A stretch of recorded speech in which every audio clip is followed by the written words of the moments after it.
Hello everyone, welcome to definite success पाठशाला। मैं आपकी हिंदी एजुकेटर रूपाली वर्मा आज फिर से आपके लिए कुछ नया एक चीज़ लेकर आई हूँ। अब क्या लेकर आई हूँ भाई, जाहिर सी बात है खाने पीने की चीज़ तो लेकर नहीं आऊँगी क्योंकि मैं आप तक पहुँचा नहीं पाऊँगी।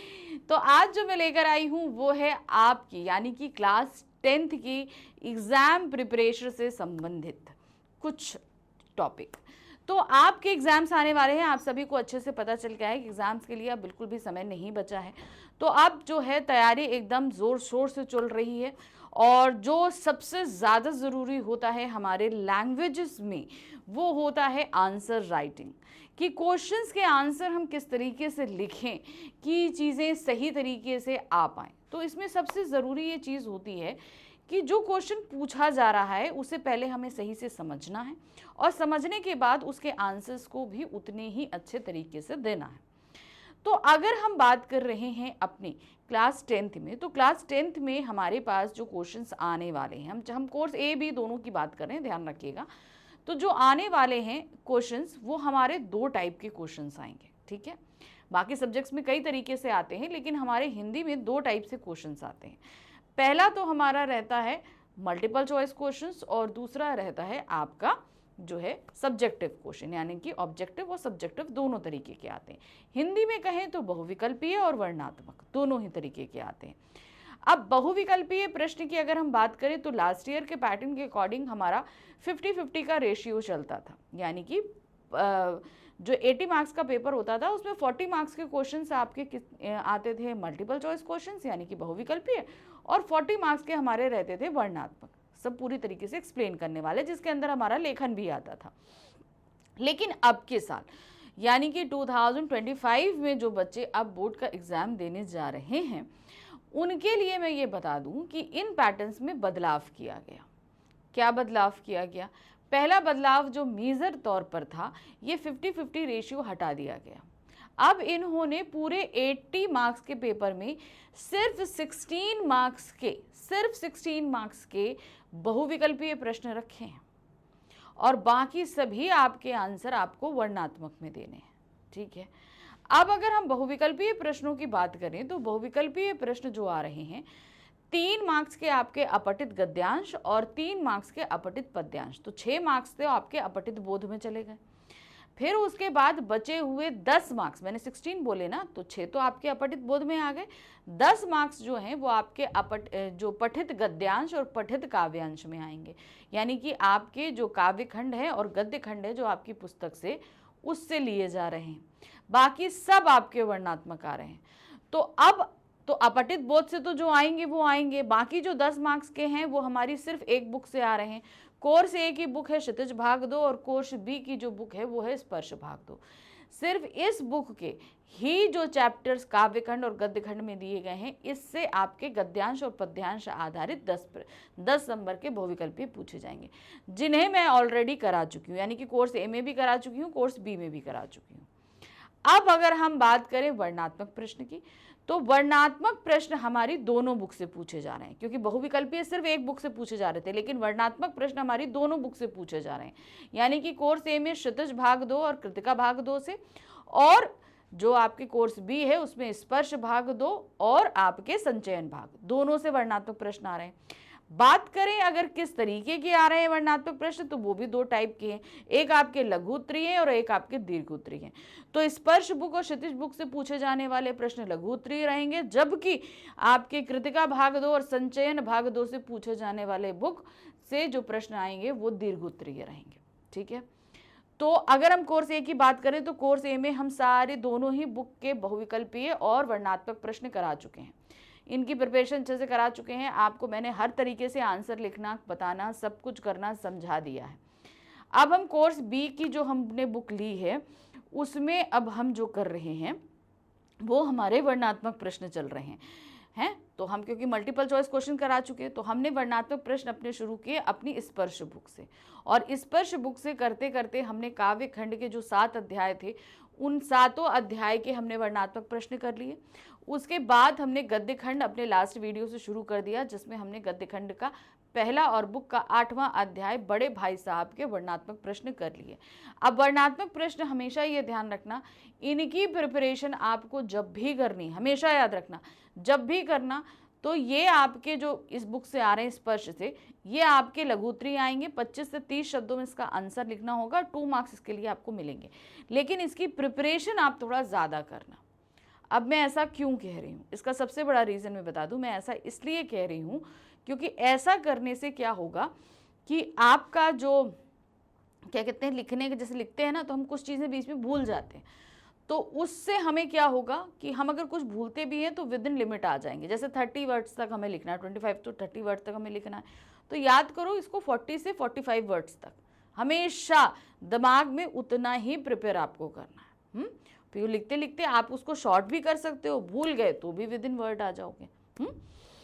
दूसरी चीज़, रटने की कोशिश मत करना। बहुत सारे बच्चे जो हैं क्वेश्चन उठा लिया, रट लिया। बेटा समझो, चैप्टर समझ जाओगे। वेरिएशन ऑफ क्वेश्चंस करा रही हूँ, 20-20, 25-25 क्वेश्चन हर चैप्टर से करा रही हूँ, ताकि आपको बहुत ही वैरायटीज़ दे सकूँ किस किस तरीके के क्वेश्चन हैं। तो इस वजह से सिर्फ इसलिए है कि अगर मान लो कुछ क्वेश्चंस नहीं भी आते हैं, क्वेश्चंस में थोड़ा बदलाव होता है, तो आप उन आंसर्स को बना सको। ठीक है, मेरी हमेशा ये कोशिश रहती है कि मैं चीज़ों को आपको समझाऊं, रटाऊं नहीं। और ना ही ये मैं कहती हूँ कि जो मैं चीज़ पढ़ा रही हूँ वो 100% श्योर है कि आएगी ही आएगी। देखिए, हर व्यक्ति का दिमाग अलग अलग होता है। क्वेश्चन में वैरायटीज़ इतनी बन सकती हैं जितना आप सोच भी नहीं सकते। तो क्वेश्चंस बदल सकते हैं, लेकिन चैप्टर तो नहीं बदल जाएगा ना। जब हम चैप्टर अच्छे से समझ लेंगे, आंसर्स हम समझ लेंगे, तो फिर अगर हमें उन्हें बनाना भी पड़े तो हम आसानी से बना लेंगे, है कि नहीं। तो चलिए, अब इसी हिसाब से अब हम कर रहे हैं आज अपनी स्पर्श बुक का 9वां अध्याय, डायरी का एक पन्ना। ठीक है, अगर इस चैप्टर की हम बात करें, उससे आज हम वर्णनात्मक प्रश्न करने वाले हैं। तो थोड़ा सा इस चैप्टर को आप ये समझ लीजिए। जब कांग्रेस काउंसिल बैठा था, कांग्रेस का अधिवेशन हुआ था सन 1930 में, तो उसमें ये डिसाइड किया गया कि 26 जनवरी 1930 से हर साल हम पूर्ण स्वतंत्रता दिवस मनाएंगे। जबकि उस समय हमें स्वतंत्रता मिली नहीं थी, हमें 1947 में मिला है, 1947 में हमें आज़ादी मिली। लेकिन अधिवेशन में ये चीज़ डिसाइड करी गई कि हर साल हम पूर्ण स्वतंत्रता दिवस 26 जनवरी 1930 को मनाएंगे। तो बनाने चलेगा। अब उसके नेक्स्ट ईयर उसकी पहली वर्षगांठ हमारी पड़ी 26 जनवरी 1931 को। तो ये पूर्ण स्वतंत्रता दिवस की वर्षगांठ मनाई जानी थी। तो कलकत्ता में इस दिन किस तरीके से ये स्वतंत्रता दिवस मनाया गया, इसका सेलिब्रेशन किया गया, ये सारी चीज़ों के बारे में सीताराम सिकसरिया जी ने अपनी डायरी में लिखा था। उसी डायरी का एक पन्ना इस पाठ में हमारे सामने रखा गया कि किस तरीके से जुलूस निकले, उन पर लाठीचार्ज हुआ, औरतों ने किस तरीके से बढ़ चढ़ कर भाग लिया, किस तरीके से मॉन्यूमेंट पे औरतों द्वारा जो है, स्त्रियों द्वारा झंडा फहराया गया, शपथ पढ़ी गई, अंग्रेज़ों के क्या इंतज़ाम थे, कितनों को चोट आई, इन सब के बारे में इस पाठ में अच्छे से बताया गया है। हमने ये पाठ बहुत अच्छे से पढ़ा भी हुआ है। तो अब इन पर करेंगे हम क्वेश्चन। करीबन 25 क्वेश्चंस मैं आज लेकर आई हूँ, जिनको हम बहुत अच्छे से समझेंगे। सिर्फ जो चीज़ लिखी है वो नहीं पढ़ेंगे, उसके पीछे भी हम आपको सारी चीज़ें वर्बली समझाते हुए चलेंगे। ठीक है, जब आप समझ लोगे तो आंसर लिखने में परेशानी नहीं आएगी। तो देखिए, आज का वीडियो है class 10th Hindi course B का, बुक है हमारी स्पर्श भाग 2, गद्य खंड का दूसरा अध्याय है, लेकिन बुक का 9वां अध्याय है, डायरी का एक पन्ना। इसका हम कर रहे हैं मोस्ट इंपॉर्टेंट क्वेश्चंस। ठीक है, चलिए, पहला प्रश्न, जैसे मैंने बताया कि इस बुक से आने वाले सभी प्रश्न आपके लघु उत्तरीय ही रहेंगे। पहला प्रश्न है, 26 जनवरी 1931 के दिन बड़े बाजार का माहौल कैसा था। अब देखिए, हम बात करें अगर, तो इस दिन सभी लोगों ने अपने घरे को इस तरीके से सजा रखा था जैसे लग रहा था कि सच में हमें स्वतंत्रता मिल गई है। ठीक है, अब सरकार की तरफ से ये नोटिस सभी बड़े बड़े नेताओं को दे दिया गया था कि इस दिन किसी भी तरह का जुलूस नहीं निकलेगा, और आप लोग अगर इसमें किसी तरह की भागीदारी करेंगे तो आपके ऊपर ये एक्ट के तहत आपराधिक कार्यवाही होगी। ठीक है, ये चीज़ करी गई थी। लेकिन उसके बावजूद काउंसिल ने नोटिस निकाला था कि हम जुलूस निकालेंगे। मॉन्यूमेंट पे जाएंगे, झंडा फहराएंगे, शपथ पढ़ेंगे। तो इस तरीके से अंग्रेज़ों की तरफ से भी चाक चौबंद तैयारियां करी जा रही थी, बहुत मुस्तैदी थी। जो भारतीय थे उन्होंने अपने घरों को सजा रखा था और सभी अपनी अपनी तैयारियों में थे। तो चलिए इसको देखें कैसे लिखेंगे। 26 जनवरी 1931 के दिन बड़े बाजार की साज सज्जा सबको उत्साहित कर रही थी। मैंने कहा था ना, लोगों ने अपने घरों को इस तरीके से सजाया हुआ था जैसे लग रहा था कि हमें स्वतंत्रता मिल चुकी है। कई मकान तो इस प्रकार सजाए गए थे मानो स्वतंत्रता मिल गई हो। कलकत्ता में हर जगह झंडे लगाए गए थे जिन्हें देखकर लोग उत्साहित हो रहे थे। मतलब जितने घर थे सबके ऊपर जो है वो हमारा तिरंगा झंडा फहरा हुआ था।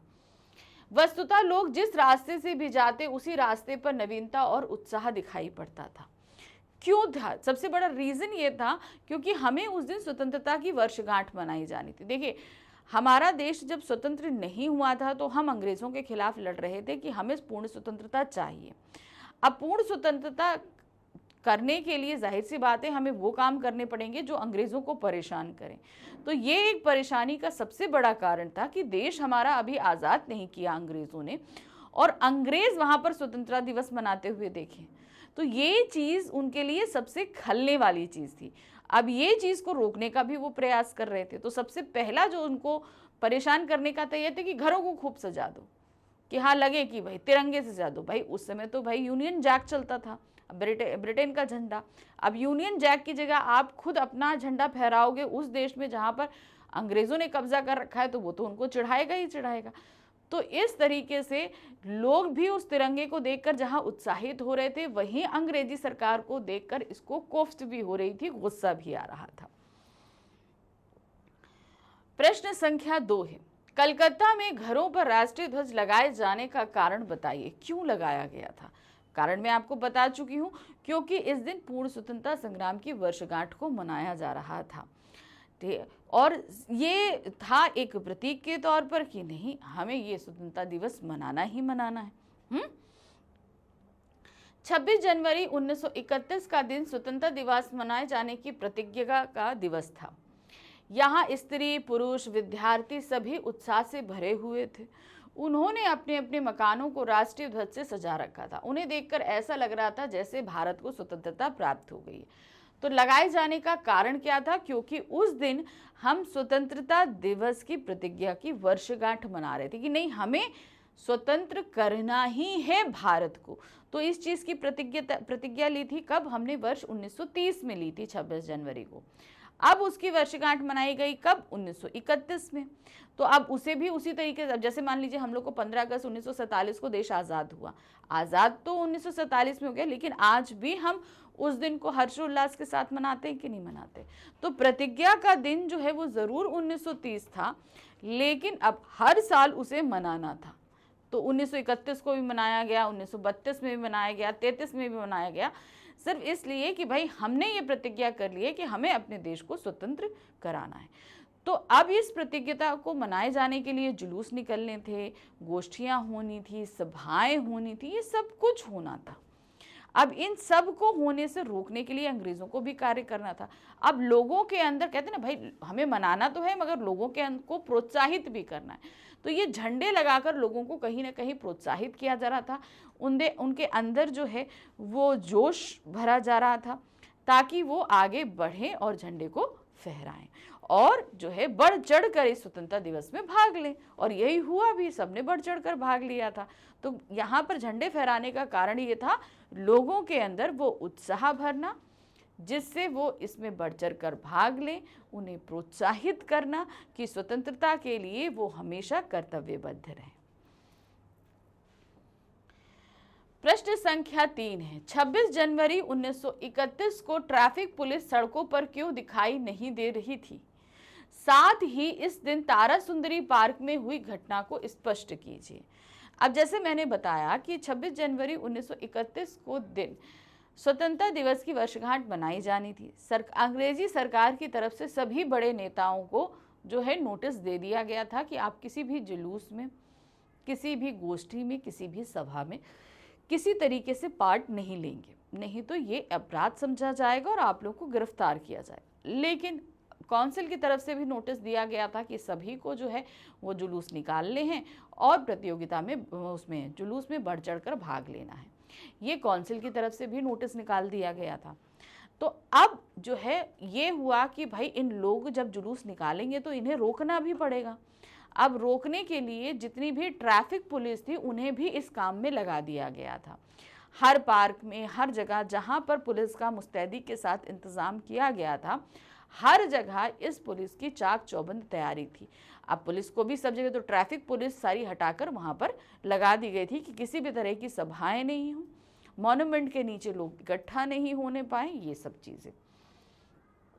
26 जनवरी 1931 को ट्रैफिक पुलिस सड़कों पर इसलिए दिखाई नहीं दे रही थी क्योंकि आंदोलनकारियों को रोकने के लिए ट्रैफिक पुलिस वालों को पार्कों, मैदानों और गलियों, सड़कों आदि स्थानों पर तैनात कर दिया था कि तुम देखो भाई इस सड़क से कहीं ना कोई जुलूस निकले, उस गली से सड़क ना नहीं निकले, उस चौराहे पर कोई जुलूस, लोग इकट्ठा ना होने पाए।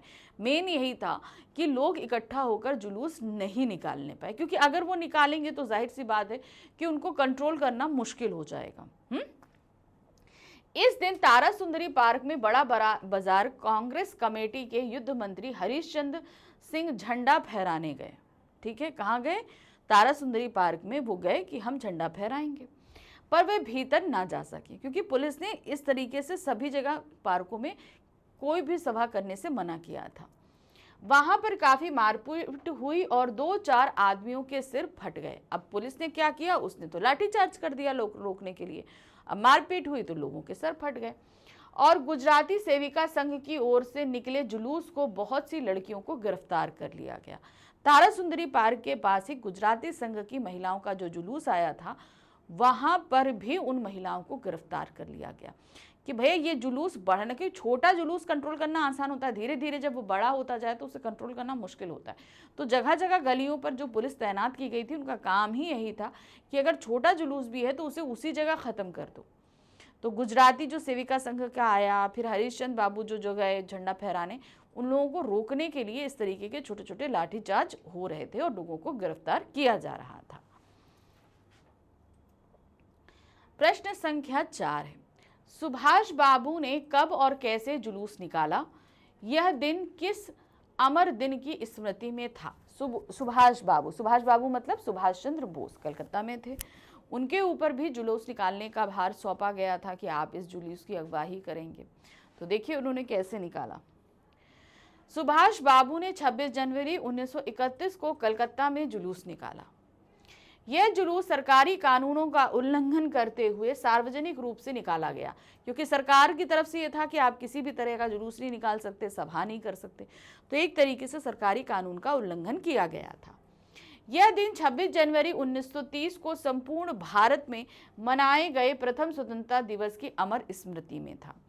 तो याद रखिए 1930 में जो है वो संपूर्ण भारत में प्रथम स्वतंत्रता दिवस मनाया गया था। इसकी स्मृति में इसकी वर्षगांठ मनाई गई थी 26 जनवरी 1931 को, जो कलकत्ता में मनाई जा रही थी, जिसके उपलक्ष्य में सुभाष बाबू ने जो है वो जुलूस निकाला था। अब उस जुलूस को निकालने के लिए अंग्रेजों ने भरसक नोटिसें दी, सबको चिताया भी, धमकाया भी, लेकिन भाई स्वतंत्रता प्रेमी तो स्वतंत्रता प्रेमी है, उन्होंने जुलूस निकाले ही थे। प्रश्न संख्या 5 है, 26 जनवरी 1931 को ही स्वतंत्रता दिवस मनाए जाने का कारण स्पष्ट कीजिए।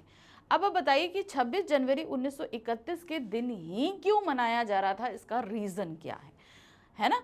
इसका रीजन क्या है? चलिए, कांग्रेस ने अपने लाहौर अधिवेशन में यह तय किया था कि अपूर्ण स्वतंत्रता से कम कुछ नहीं मांगा जाएगा। पहले तो ये था कि जब 1930 से पहले यह था कि अंग्रेज कुछ पार्ट भारतीयों को चलाने के लिए दे दें, कुछ जो है विभाग भारतीयों को दे दें, तो इस तरीके से पूर्ण नहीं तो कहीं कुछ तो भारत के हाथ में आएगा, जो सरकार वो भारत चले। लेकिन अंग्रेजी सरकार इस बारे में मानी नहीं कि हम एक भी विभाग भारतीयों को चलाने के लिए नहीं देंगे। अब इस चीज़ से भारतीय बौखला गए, बड़े बड़े नेता बौखला गए कि भाई ये हमको किसी भी तरीके से सरकार का पार्ट नहीं बनने दे रहे हैं, हमें अपने ही देश में वो कोई भी अधिकार दे ही नहीं रहे हैं। तो अब ये हुआ कि नहीं, अब हमें कुछ पार्ट नहीं, हमें पूरी तरीके से भारत पर अपना कब्जा चाहिए। अंग्रेजों को यहाँ से अपना जो शासन है हटाकर वापस ब्रिटेन जाना होगा। ये चीज़ लाहौर अधिवेशन में डिसाइड किया गया कि अब हम पूर्ण स्वतंत्रता की मांग करेंगे, पूरी तरीके से भारत की सरकार में हमें अपना अधिकार चाहिए, अंग्रेजी अधिकार हटना होगा। और इसके लिए एक लंबे एवं स्थायी आंदोलन की शुरुआत की जाएगी, ठीक है, जो ऐसा नहीं है कि कुछ दिन चला खत्म हो जाए, लंबा रहेगा लेकिन स्थायी रूप से चलेगा। यही कारण है कि 26 जनवरी 1930 को पूरे देश में भारत को पूर्ण स्वतंत्रता दिलाने के लिए हर प्रकार के त्याग और बलिदान करने की प्रतिज्ञा की गई। तो उस लाहौर अधिवेशन में ही, कांग्रेस का जो लाहौर अधिवेशन हुआ था, उसी में इस चीज तय कर दी गई कि सभी लोग इस पूर्ण स्वतंत्रता के लिए आज प्रतिज्ञा लेते हैं, अपने मन कर्म वचन हर तरीके से इस आंदोलन को आगे बढ़ाएंगे। और इसकी प्रतिज्ञा उसी दिन पढ़ी गई थी। कब? 26 जनवरी 1930 को कांग्रेस के लाहौर अधिवेशन में, ठीक है। उसके बाद हर वर्ष 26 जनवरी को स्वतंत्रता दिवस के रूप में मनाया जाने लगा। उस प्रतिज्ञा पढ़ने के पर ही ये चीज डिसाइड कर लीजिए कि अब हम हर वर्ष 26 जनवरी को पूर्ण स्वतंत्रता दिवस मनाएंगे। तो इस तरीके से शुरू हुआ 1930 से, लेकिन हर साल 1931 में भी, 1932 में, 1933, 34, 35, यानी कि जब तक 1947 तक हमें स्वतंत्रता नहीं मिल गई, तब तक हर साल 26 जनवरी को पूर्ण स्वतंत्रता दिवस मनाया जाने लगा था। इसीलिए जो है 26-31 को स्वतंत्रता दिवस मना, उस दिन उसकी वर्षगांठ मनाई जा रही थी। अब आ जाते हैं प्रश्न संख्या 6 पर। 26 जनवरी 1931 को कलकत्ता के बड़े बाजार में राह चलते लोग किस दृश्य को देखकर उत्साहित हो रहे थे? कौन सा दृश्य था? वहां पर घरों की साज सज्जा, सभी के घरों में फहराए गए झंडे हमें स्वतंत्र होने का आभास करा रहे थे। सभी भारतीय जो उस राह से गुजर रहे थे, वो सभी ये सारी सजावट देखकर, घरों पर लगे तिरंगे झंडे देखकर बहुत ही ज्यादा उत्साहित थे। तो देखिए क्या है, 26 जनवरी 1931 को कलकत्ता में राह चलते लोग पूरे शहर में की गई साज सज्जा को देखकर उत्साहित हो रहे थे कि कितना बढ़िया से डेकोरेशन किया गया, जैसे हमको स्वतंत्रता मिल गई हो। उस दिन बड़े बाजार के सभी मकानों पर राष्ट्रीय ध्वज फहराया गया। क्या फहराया गया? राष्ट्रीय ध्वज फहराया गया था। कुछ मकानों को तो अत्यंत भव्यता से सजाया गया था। भव्यता मतलब बहुत ही ज्यादा सजा दिया गया था। इसके साथ ही सड़कों पर बड़ी संख्या में गोरखे सैनिक, सार्जेंट तथा घुड़सवार पुलिस की तैनाती लोगों को बहुत प्रभावित कर रही थी। तो लोगों ने अपने घरों को सजाया था, झंडे फहराए थे। तो ये सभी भारतीयों को जहां उत्साहित कर रहे थे, ये उत्साह जो है वो बहुत बड़ा रूप ना ले, इसको रोकने के लिए अंग्रेजी सरकार द्वारा भी चाक चौबंद तैयारी की गई थी। खूब पुलिस तैनात थी हर चौराहे पर, हर गली पे, हर नुक्कड़ पर, कि किसी भी तरह का जुलूस ना निकलने पाए। प्रश्न संख्या 7 है, स्वाधीनता आंदोलन में विद्यार्थियों की भूमिका को स्पष्ट कीजिए, अथवा सुभाष बाबू के साथ कौन कौन सी स्त्रियां सहयोग दे रही थी। अब यहाँ पर आपसे दो चीजें पूछी गई हैं कि पहली चीज तो ये है कि स्वाधीनता आंदोलन जो हो रहा था उसमें स्टूडेंट्स ने किस तरीके से बढ़ चढ़कर भाग लिया। अब जैसे हम लोगों ने पाठ में पढ़ा, उसमें कई विद्यालयों की कन्याएं भी थी, स्टूडेंट्स भी थे, स्त्रियां भी थी, सभी ने बढ़ चढ़कर भाग लिया था, है ना। और सुभाष बाबू के साथ भी कई स्त्री नेताओं ने भी भाग लिया था। स्वाधीनता आंदोलन में विद्यार्थियों ने भी योगदान दिया। लाखों विद्यार्थी अपनी शिक्षा अधूरी छोड़कर स्वतंत्रता आंदोलन में कूद पड़े थे। भाई उस समय हमारी फर्स्ट प्रायोरिटी स्वतंत्रता थी। पढ़ाई भी लोगों, बहुत सारे स्टूडेंट्स ने छोड़ी थी। कलकत्ता में भी मारवाड़ी बालिका विद्यालय तथा अन्य कई विद्यालयों में राष्ट्रीय झंडा फहराया गया था। तो जो विद्यालय थे, उन विद्यालयों में जहां पर स्वतंत्रता लोग चाहते थे, वहां पर भी उस दिन स्वतंत्र जो झंडा है वो फहराया गया था। तथा बालिकाओं को जानकी देवी, मदालसा आदि आंदोलनकारियों ने संबोधित करते हुए आंदोलन के साथ जुड़ने का आह्वान किया। तो सुभाष बाबू के साथ जिन स्त्रियों ने भाग लिया वो थी जानकी देवी और मदालसा, जो कि सभी स्त्रियों और कन्याओं को संबोधित करते हुए, प्रोत्साहित करते हुए जुलूस में आगे लेकर आ रही थी। आगे चल के भाई इन लोगों को भी पकड़ लिया गया था, याद है ना, बड़े बाजार के चौराहे पर पकड़ा गया था। ओपन लड़ाई किसे कहा गया है, ये अपूर्व क्यों थी? अपूर्व का मतलब होता है जो पहले ना हुआ, ठीक है। अब ओपन लड़ाई क्यों थी भाई? अंग्रेजी सरकार ने जो है ये नोटिस जारी कर दिया गया कि भाई इस दिन किसी भी तरह का जुलूस निकला, कोई सभा हुई, कोई संगोष्ठी हुई, तो ये एक तरीके से कानून का उल्लंघन माना जाएगा और इसके लिए आप लोगों के ऊपर कार्रवाई की जा सकती है। ये नोटिस जितने भी हैं वो बड़े बड़े सभी नेताओं को दे दिया गया था। अब बात आती है कि भाई सरकार तो भाई रोकेगी रोकेगी, लेकिन इधर काउंसिल की तरफ से, यानी कि जो कांग्रेस था उनकी तरफ से भी सभी को ये नोटिस क्या मतलब, एक तरीके से ये उद्घोषणा कर दी गई थी कि सभी को हर जगह से जुलूस लेकर निकलना है, मॉन्यूमेंट के पास इकट्ठा होना है, 4:24 पर जो है झंडा फहराया जाएगा, शपथ पढ़ी जाएगी।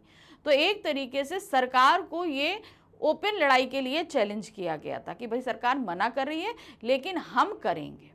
तो ये चीज़ एक तरीके से ओपन तौर पर बोली जा रही थी। तो इसी को ओपन लड़ाई कहा गया है काउंसिल की तरफ से अंग्रेजों के लिए। अब इसे अपूर्व क्यों नहीं, क्यों इस तरीके से बोलकर और अंग्रेजों को चुनौती देकर इस तरह की लड़ाई कभी भी पहले नहीं करी गई थी, इसीलिए इसे अपूर्व का, ये पहली बार हो रहा था, इसीलिए इसको क्या कहा गया है, अपूर्व कहा गया है। अंग्रेजी सरकार द्वारा विभिन्न धाराओं के तहत सार्वजनिक सभाओं और गैर कानूनी ठहरा दिया गया। मतलब सार्वजनिक तौर पे यानी कि पब्लिकी तौर पर किसी भी तरह की सभा या जुलूस नहीं होना था, ये गैर कानूनी था। ये अंग्रेजी सरकार की तरफ से नोटिस इशू किया गया था और पुलिस सरकार के आदेश पालन को तत्पर थी। और अंग्रेजी सरकार ने जो ये नोटिस दिया था इसके लिए पुलिस पूरी तरीके से तैनात थी कि भाई ये जो नोटिस है इसे हमें पालन कराना है, हर बार में पालन कराना है, कोई जुलूस नहीं निकलेगा, कुछ भी नहीं होगा। हाँ, इन सब के बावजूद काउंसिल द्वारा नोटिस निकाला गया। अब काउंसिल कौन? जिन्हें स्वतंत्रता दिवस मनाना था, यानी कि स्वतंत्रता सेनानियों का जो काउंसिल था उनकी तरफ से मॉन्यूमेंट निकाला गया, वो नोटिस निकाला गया कि मॉन्यूमेंट के नीचे ठीक 4:24 पर राष्ट्रीय ध्वज फहराया जाएगा। कि मतलब है ना, अब स्वतंत्रता दिवस मनाना है, कहीं तो हमें राष्ट्रीय ध्वज फहराना है। सबने घरों में फहराया अलग है, लेकिन पूरा जुलूस निकलेगा वो भी झंडा फहराएगा। तो उन्होंने कहा कि 4:24 पर हम सभी जुलूस लेकर कहाँ, मॉन्यूमेंट के पास पहुंचेंगे और वहां पर 4:24 पे झंडा फहराया जाएगा तथा स्वतंत्रता की प्रतिज्ञा पढ़ी जाएगी। अब स्वतंत्रता की प्रतिज्ञा जो सन 1930 में 26 जनवरी 1930 में पढ़ी गई थी, उसी प्रतिज्ञा को फिर अब 26 जनवरी 1931 को 4:24 पे झंडा फहराकर मॉन्यूमेंट के नीचे पढ़ा जाना था। इसे ही ओपन लड़ाई कहा गया कि मतलब सरकार ने नोटिस दिया, उसमें एवज में काउंसिल ने भी नोटिस दिया, दोनों लोग दे रहे हैं। तो इसको क्या कहा भाई, हम ओपन लड़ाई कर रहे हैं, हम बोल के लड़ाई कर रहे हैं, हम चोरी छुपे नहीं कर रहे हैं। यह अपूर्व थी क्योंकि इससे पूर्व कभी इतना बड़ा जुलूस नहीं निकाला गया था, क्योंकि इस तरीके से बोलकर सरकार के खिलाफ लड़ाई छेड़ देना ये आज से पहले कभी हुआ ही नहीं था। और वो भी कलकत्ता में तो कतई नहीं, क्योंकि कलकत्ता वासी इस बात के लिए बदनाम थे कि यहाँ पर स्वतंत्रता को लेकर कोई कार्य ही नहीं होता है, किसी तरह का संघर्ष ही नहीं किया जाता है। तो यहाँ पर तो इस तरीके से कुछ हुआ ही नहीं था, इसीलिए इसे अपूर्व कहा गया था।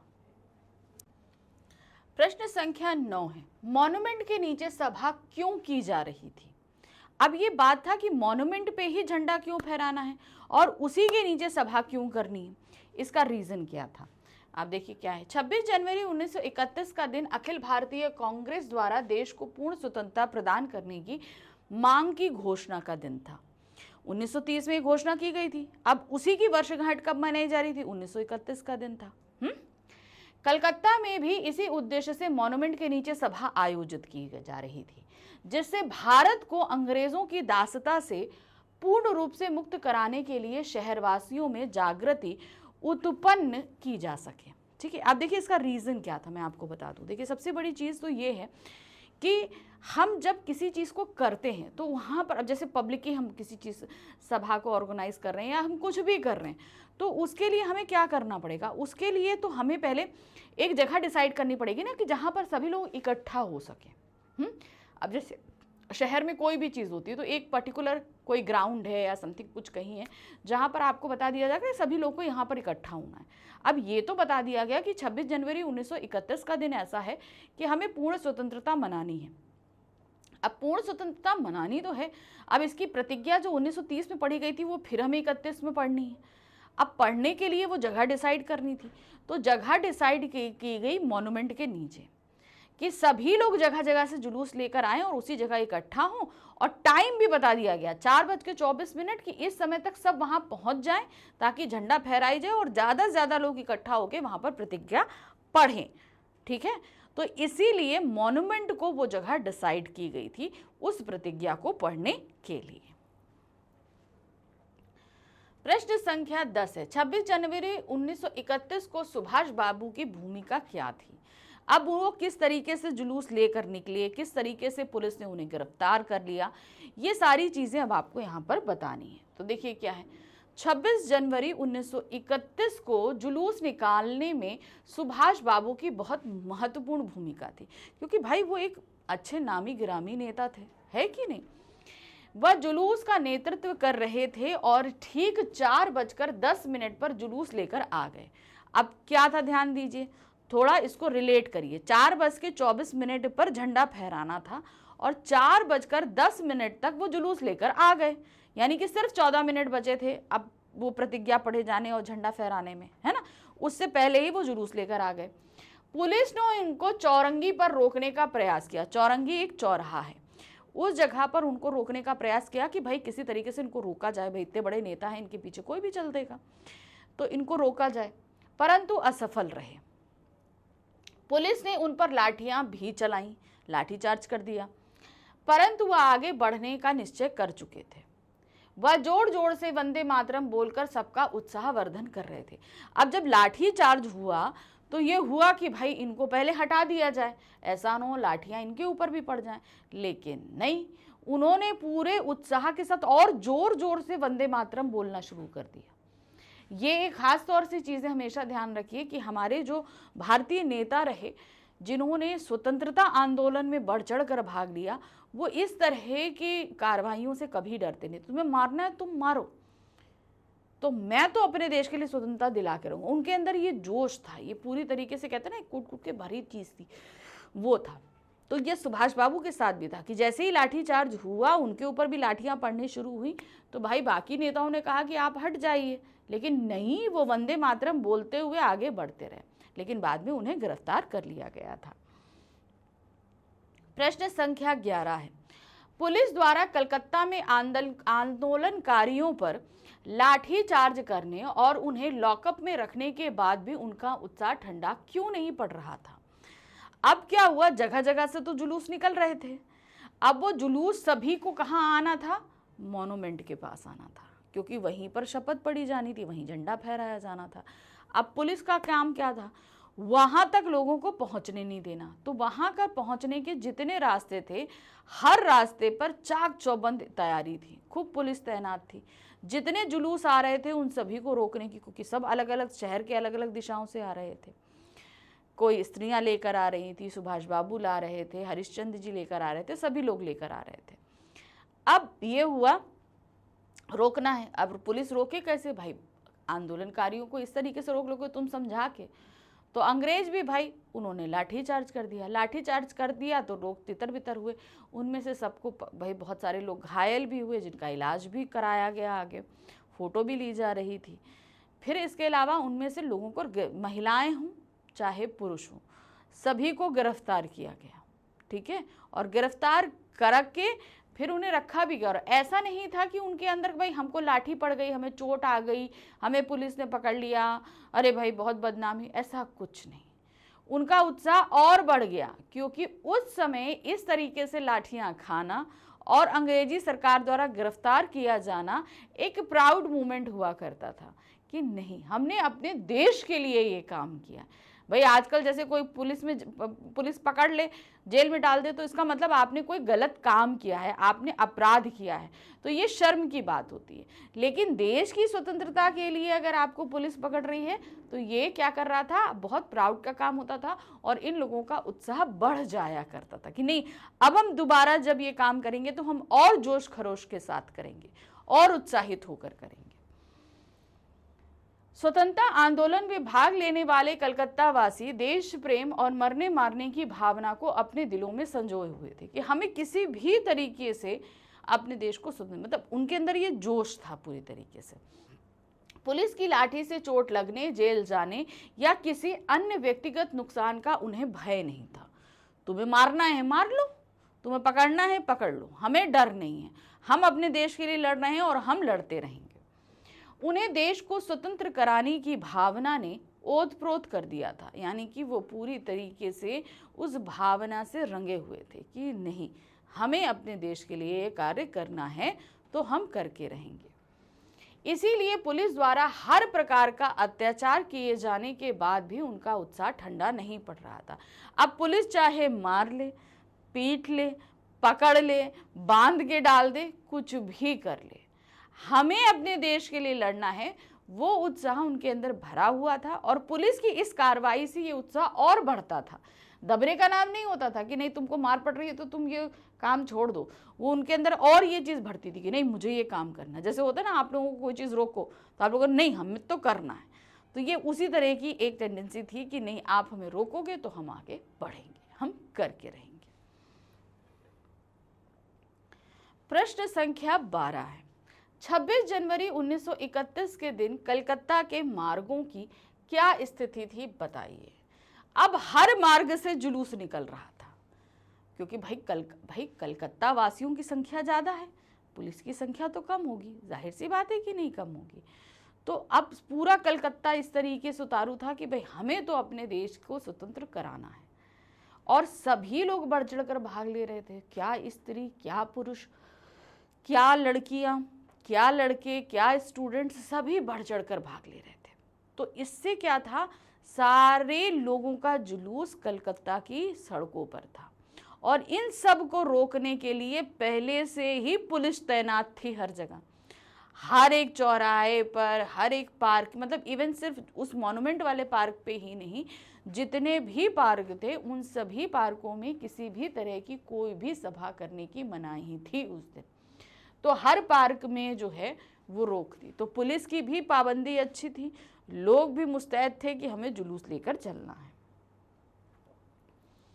26 जनवरी 1931 के दिन कलकत्ता के सभी मार्गों पर पुलिस पहरा दे रही थी, जितने भी मार्ग, खास तौर से मॉन्यूमेंट के पास पहुंचने वाले जितने रास्ते थे उन पर, ताकि स्वतंत्रता दिवस पर झंडा ना फहराया जा सके। अब 26 जनवरी उस दिन झंडा फहराना था, तो हर एक कोशिश थी कि किसी तरीके से झंडा ना फहरे। इतना सख्त पहरा होने के बाद भी स्वतंत्रता सेनानियों ने जगह जगह झंडे फहराए, इतनी पुलिस तैनात थी, सब कुछ था, लेकिन तब भी इन लोगों ने क्या किया, इन्होंने हर जगह झंडे फहराए। पुलिस ने सभी क्रांतिकारियों के साथ मारपीट की। अब चूंकि जुलूस तो हर रास्ते से निकल रहा था, पुलिस भी हर रास्ते पर तैनात थी। अब पुलिस क्या करती, उसे तो जुलूस रोकना था, तो उसने क्या करा, उसने लाठी चार्ज कर दिया, मारपीट, जुलूस को रोकना था तो उसके लिए तो मारपीट करी और उन्हें गिरफ्तार किया, जिसमें 105 स्त्रियां भी थीं। जिन्हें गिरफ्तार किया गया ना, उनमें 105 स्त्रियां थीं। प्रत्येक मार्ग में क्रांतिकारियों के जुलूस निकल रहे थे, हर मार्ग से निकल रहे थे, और पुलिस द्वारा उन्हें रोकने के लिए घातक प्रयास किए जा रहे थे। तो मतलब एक तरीके से हम देखें तो उस दिन कलकत्ता की सड़कों पर एक हुजूम निकला हुआ था। उस हुजूम को रोकने के लिए पुलिस ने हर जगह लाठीचार्ज किया था, मारपीट की थी। तो एक तरीके से क्या कहते हैं ना, मारपीट और दंगे वाली जो सिचुएशन होती है, वो उस तरह की सिचुएशन हर जगह कलकत्ता की सड़कों पर बनी हुई थी। पुलिस मारपीट कर रही थी, लोगों को पकड़ रही थी, बहुत सारे लोग घायल थे जो सड़कों पर बैठे हुए थे। तब भी इन सब के बावजूद लोग जो है वो चलकर वो जुलूस आगे लेकर, जो पहुंच पा रहे थे वो आगे निकलते जा रहे थे, और जिनको मारपीट कर तितर बितर किया जा रहा था वो हो भी रहा था। प्रश्न संख्या 13 है, एक संगठित समाज कृत संकल्प हो तो ऐसा कुछ भी नहीं है जो वह ना कर सके। डायरी का एक पन्ना पाठ के संबंध में कहे गए उक्त कथन की उदाहरण सहित पुष्टि कीजिए। एक संगठित यानी कि जहां पर सभी लोग एकजुट हों। कृत संकल्प यानी कि जहां पर कुछ काम करने के लिए सभी प्रतिज्ञाबद्ध हों। ऐसा कुछ नहीं जो वो ना कर सके। जहां पर, अब जैसे इसका सबसे अच्छा उदाहरण कलकत्ता में देखने के लिए मिला। कलकत्ता वो शहर जहां जो एक तरीके से इसलिए बदनाम था कि वहां पर स्वतंत्रता को लेकर कोई कार्य हो ही नहीं रहा। ये 26 जनवरी 1931 से पहले एक ठप्पा जो है कलकत्ता वासियों पर लगा हुआ था कि वो स्वतंत्रता को लेकर कोई काम नहीं कर रहे हैं। हर शहरों में, हर जगहों पर किसी न किसी तरह का आंदोलन, संघर्ष चल रहा था, मगर कलकत्ता में ऐसा कुछ नहीं हो रहा था, जिसकी बदनामी का एक ठप्पा जो है कलकत्ता वासियों पर लग गया था। अब जब आया 26 जनवरी 1931 का दिन, तो सबने ये निश्चय कर लिया कि हमें इस कलंक को धोना है, और उसके लिए सभी कलकत्ता वासियों ने ये संकल्प लिया कि हम एकजुट होकर इस स्वतंत्रता दिवस को मनाएंगे। और देखिए, यहाँ पर उन लोगों ने जगह जगह से जुलूस निकाले। मॉन्यूमेंट तक पहुँचने के लिए उन्होंने इतनी मारपीट खाई, और तब भी अंग्रेज जो है उसके लिए उन्होंने वो पहुँचे भी, मॉन्यूमेंट में झंडा भी फहराया गया, प्रतिज्ञा भी पढ़ी गई। तो इस तरीके से अगर कोई भी समाज या कोई भी अगर एक साथ हो जाए और किसी एक काम को करने के लिए कृत संकल्प हो जाए, तो कोई भी काम करना मुश्किल नहीं होता है। जैसा कि इस पाठ में देखने को हमें मिल भी रहा है, कोई मुश्किल काम नहीं है। वो लोग बढ़ चढ़ कर काम कर रहे थे।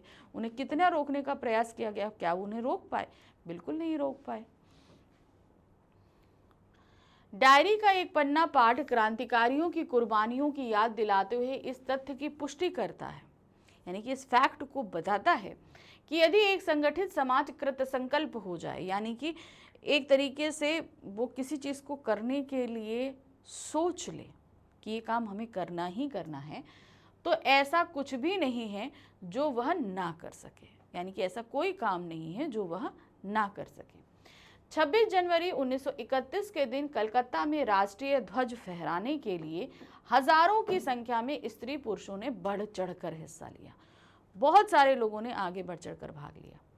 अंग्रेजी प्रशासकों ने इसे उनका अपराध मानते हुए उन पर लाठीचार्ज करना शुरू कर दिया, जिससे अधिक संख्या में लोग घायल भी हुए, बहुत लोगों को चोट आई। किंतु फिर भी अंग्रेजों के क्रूर अत्याचार को सहन करते हुए कलकत्ता वासियों ने संगठित होकर अपूर्व उत्साह, साहस एवं बलिदान का परिचय दिया कि नहीं ठीक है, आपको जो करना है करो।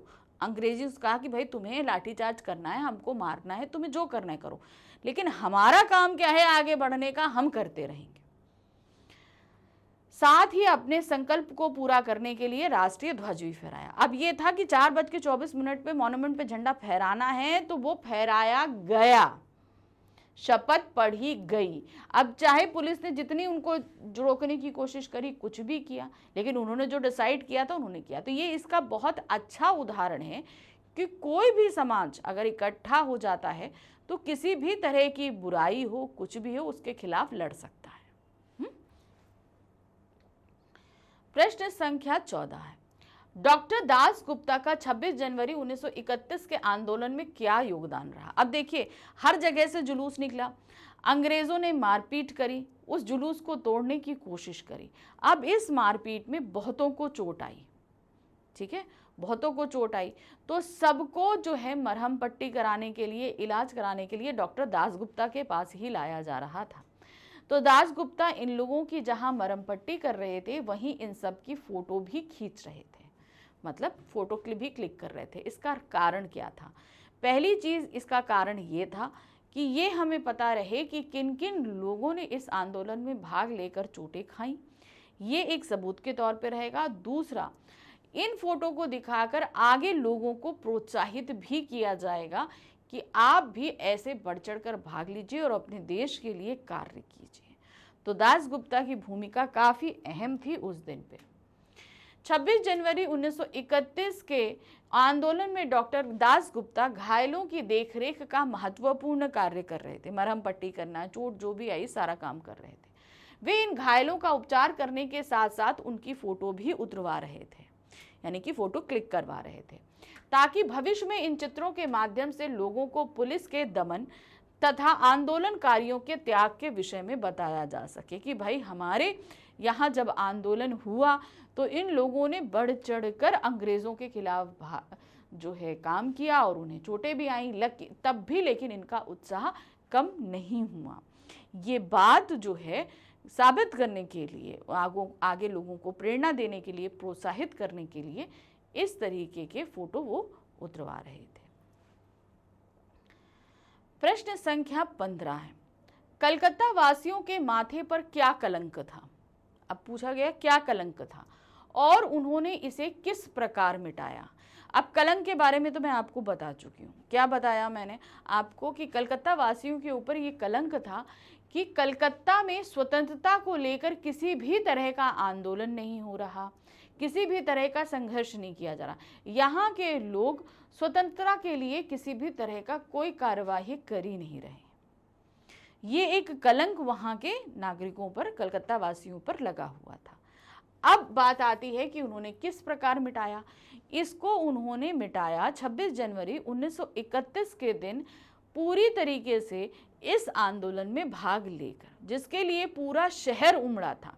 क्या बच्चा, क्या बुजुर्ग, क्या जवान, क्या बूढ़ा, क्या स्त्री, क्या पुरुष, क्या स्टूडेंट, सभी जो है वो इस जुलूस में आकर जो है आगे बढ़ रहे थे। उसके लिए उन्हें मार भी खानी पड़ रही थी, तो भी खा रहे थे, लेकिन तब भी वो पीछे नहीं हट रहे थे। कलकत्ता वासियों के माथे पर कलंक था कि पूरे उत्साह और जोश के साथ अंग्रेजी सरकार के खिलाफ संघर्ष नहीं करते हैं, यानी कि वो एक तरीके से स्वतंत्रता आंदोलन के लिए कोई भी कार्य नहीं कर रहे हैं। परंतु उन्होंने 26 जनवरी 1931 के दिन सुभाष बाबू के नेतृत्व में बहुत बड़ा जुलूस निकालकर इसे मिथ्या यानी कि गलत साबित कर दिया। उन्होंने सरकारी कानून का उल्लंघन करते हुए अपने साहस का परिचय दिया। इस प्रकार उन्होंने अपने ऊपर लगे कलंक को मिटा दिया कि भाई कलंक था ये कि ये लोग किसी तरह का संघर्ष नहीं करते, किसी भी तरह का आंदोलन नहीं करते। तो उस दिन इन्होंने इतना बड़ा जुलूस निकाला कि पूरा कलकत्ता, क्या पूरा देश कांप गया कि कलकत्ता में इस तरह का संघर्ष हुआ है। प्रश्न संख्या 16 है, डायरी का एक पन्ना पाठ में क्या महत्वपूर्ण संदेश दिया गया है?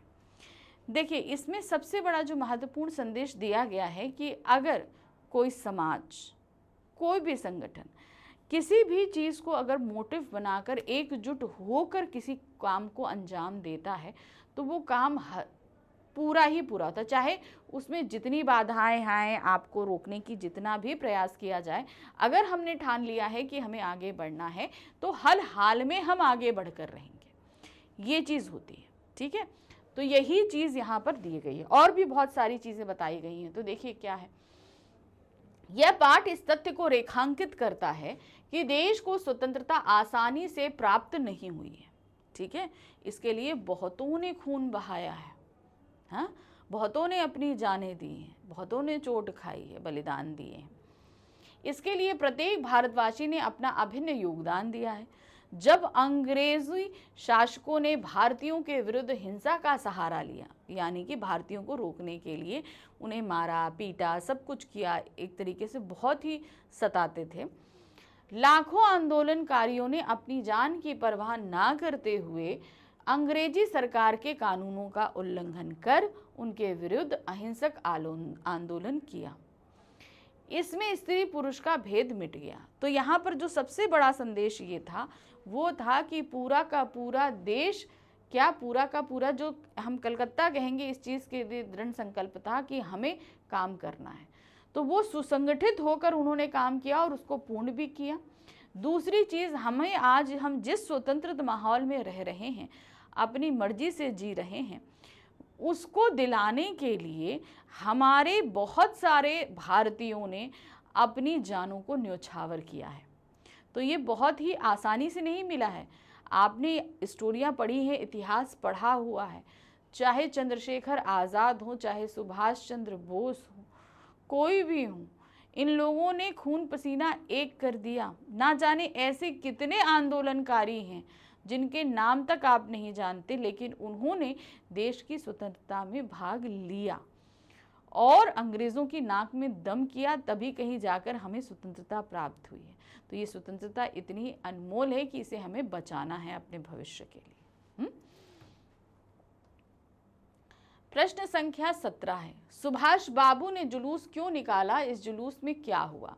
अब देखिए, कलकत्ता में सुभाष चंद्र बोस का तो अपना ही नाम है। अब उन्होंने इस जुलूस को निकाला सिर्फ इसलिए क्योंकि हमें स्वतंत्रता संघ की जो प्रतिज्ञा है वो मॉन्यूमेंट के नीचे बढ़नी है। तो अब जब कोई बहुत बड़ा नेता अगवाई करता है किसी जुलूस का, तो जाहिर सी बात है लोगों के अंदर उतना ही उत्साह बढ़ता है। तो उन्होंने वो जुलूस निकाला, जिसमें आगे चलकर काफ़ी लाठीचार्ज भी हुआ, लेकिन तब भी सुभाष बाबू ने हार नहीं मानी। वंदे मातरम कहते हुए वो अंग्रेज़ों से भिड़ भी गए थे। फिर बाद में उन्हें गिरफ्तार भी कर लिया गया था। सुभाष बाबू ने स्वतंत्रता प्राप्ति की मांग मनवाने के लिए जुलूस निकाला। पूरे भारत की तरह वह भी कलकत्ता को इस बात के लिए प्रेरित करना चाहते थे कि देश को अब अधिक समय तक गुलाम बनाकर नहीं रखा जा सकता। बहुत टाइम हो गया भाई, है ना, बहुत टाइम हो गया, इतना टाइम हो गया। अब उसके मतलब जब ये जुलूस हो रहा है उसके 16 साल बाद देश आज़ाद हुआ कि नहीं हुआ। तो ये बताना कि भाई अंग्रेज़ों ने बहुत समय तक हमें जो है गुलाम बना लिया, अपनी मर्जी से चला लिया, देश को पूरी तरीके से लूट कर ले गए, हमारे स्थिति बहुत बुरी कर दी, अभी भी इतना हिंसा कर रहे हैं, सब कुछ कर रहे हैं, अब बहुत हो गया, अब हमें अपने देश को आज़ाद कराना है। सुभाष बाबू द्वारा निकाले गए जुलूस में कलकत्ता शहर के कोने कोने से युवक युवतियों, विद्यार्थियों, व्यापारी आदि सभी वर्गों के लोगों ने भाग लिया। उस दिन कलकत्ता की सभी सड़कें आंदोलनकारियों से इस कदर भर गई थी, यानी कि भाई बहुत भीड़ थी चारों तरफ, इस कदर बढ़ गई थी कि पुलिस को उन्हें रोकने के लिए भयंकर लाठीचार्ज करना पड़ा। हर जगह हर जुलूस निकल रहा है, सब पर लाठीचार्ज की जा रही, किसी भी तरीके से रोको, जिसमें अनेक आंदोलनकारियों को गंभीर चोटें आईं और सैकड़ों स्त्री पुरुषों को लॉकअप में बंद कर होना पड़ा। इसके बावजूद लोगों का उत्साह मंद नहीं पड़ा। मतलब आप ये कहिए कि आपको रोकने के लिए लाठीचार्ज किया जा रहा है, आपको पकड़ा जा रहा है, अंग्रेज़ों द्वारा जेलों में भरा जा रहा है, लेकिन उसके बावजूद लोग आगे आते ही जा रहे हैं। मतलब आप पकड़ो, एक पकड़कर उनको जेल में डालो, पीछे से फिर से पूरा का पूरा रेला आ रहा है कि भैया लो हम फिर से आ गए। तो उनको तितर बितर करने के लिए पहले लाठीचार्ज किया जाता, और जो बड़े बड़े नेता होते जो जुलूसों का अगुवाई कर रहे होते उन्हें पकड़कर जेल में डाल दिया जाता, ताकि किसी तरीके से उस जुलूस को तोड़ा जा सके। तो एक तरीके से सुभाष बाबू के नेतृत्व में पूरा कलकत्ता आगे बढ़ रहा था सिर्फ उस दिन की प्रतिज्ञा को पढ़ने के लिए। लेकिन वो प्रतिज्ञा सिर्फ उस दिन की नहीं थी, वो उनके मन में थी कि अब हमें अंग्रेज़ों को इस देश से बाहर निकालना है, बहुत हो गया इनके अत्याचारों को सहते हुए। प्रश्न संख्या 18 है, जुलूस और प्रदर्शन को रोकने के लिए पुलिस का क्या प्रबंध था, डायरी का एक पन्ना आधार पर लिखिए। अब देखिए, ये तो हुआ, ये पता था सभी को कि भाई आज के दिन जुलूस निकलेंगे, कुछ ना कुछ गड़बड़ होगी, पुलिस इस बारे में जानती थी। तो पुलिस ने पहले ही नोटिस जारी कर दिया कि अमुक अमुक हिसाब से आपने अगर कोई भी सभा करी, कोई भी जुलूस निकाला, कोई भी संगोष्ठी करी, तो आप पर इस तरह की आपराधिक धारा के तहत कार्रवाई होगी। तो ये नोटिस पुलिस की तरफ से सभी बड़े नेताओं को भेज दी गई थी। अब पुलिस ने दूसरा काम क्या किया, पुलिस ये जानती थी भाई नोटिस भेजने से तो ये लोग रुकेंगे नहीं, हो सकता है शायद रुक भी जाएं, लेकिन नहीं रुकेंगे। तो उन्होंने क्या किया, उन्होंने पुलिस की पूरी तरीके से चाक चौबंद, यानी कि हर चौराहे पर, हर पार्क पे पुलिस का अच्छा प्रबंध था कि किसी भी तरीके से कहीं पे भी लोग इकट्ठा ना होने पाए, किसी तरह का जुलूस आगे निकलने ना पाए। अगर आपके पास कोई जुलूस आता है तो आपके पास पूरी अथॉरिटी है कि आप लाठी चार्ज कर दीजिए, ठीक है। तो ये सारी प्रबंध वहां पर हो रहे थे। पुलिस ने जुलूस और प्रदर्शन को रोकने के लिए अनेक प्रबंध किए थे। उस दिन पुलिस को हर मुख्य स्थान पर लगा दिया गया था, मतलब जितने भी सेंसिटिव एरिया थे कि जहां से भाई जुलूस निकल सकता है, लोग एकत्र हो सकते हैं, तो मेन जितने भी रोड्स थी, जितने भी चौराहे थे, पार्क थे, उन सभी जगह पुलिस की मुस्तैदी से उन्हें लगा दिया गया था। पुलिस की कमी ना हो इसके लिए ट्रैफिक पुलिस को ट्रैफिक से हटाकर लोगों को राष्ट्रीय झंडा फहराने से रोकने तथा जुलूस रोकने के लिए स्थान स्थान पर लगाया गया था।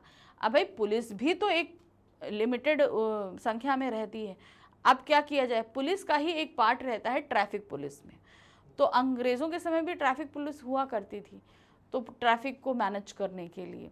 तो उस समय क्या हुआ कि वहाँ पर जितनी भी ट्रैफिक पुलिस थी उन सभी को हटाकर जो है वो इस काम में लगा दिया गया कि कहीं पर अगर कोई झंडा लेकर चलता दिखे, कहीं फहराता दिखे, कोई जुलूस निकल रहा है, 4 लोग एकत्र हो रहे हैं, तो आप उसे रोकिए। तो उन्हें ट्रैफिक पुलिस के काम में इस तरीके से हटाकर इस काम में लगा दिया गया था। शहर के हर मोड़ पर गोरखे तथा सार्जेंट की ड्यूटी लगाई गई थी, मतलब वहाँ पर सभी गोरखे और सार्जेंट लगे थे कि किसी तरीके से। अब गोरखे और सार्जेंट का मतलब क्या हुआ कि मतलब आपको लाठी चार्ज करना है तो लाठी चार्ज करने के लिए भी सब रेडी थे।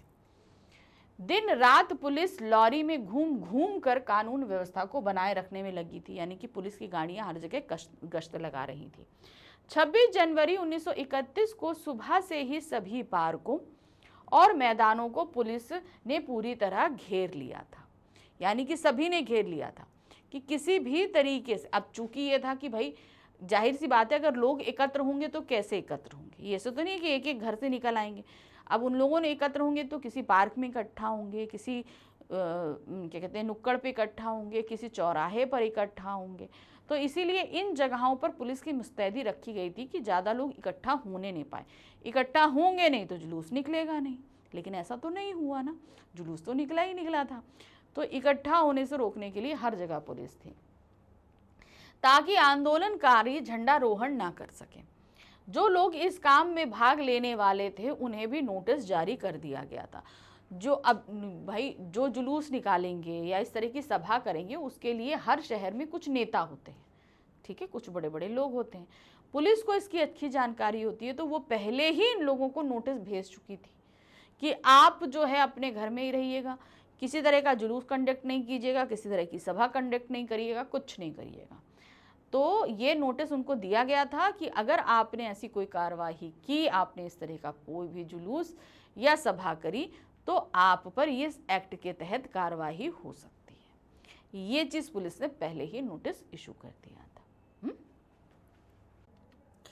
नेक्स्ट क्वेश्चन है क्वेश्चन नंबर 19। डायरी का एक पन्ना पाठ के माध्यम से आपने गुलाम भारत के स्वतंत्रता दिवस के आयोजन के विषय में जाना कि जब हमारा देश गुलाम था तो उस समय वहाँ पर किस तरीके से स्वतंत्रता आंदोलन किया जाता था, इसके विषय में आपने अच्छे से जाना।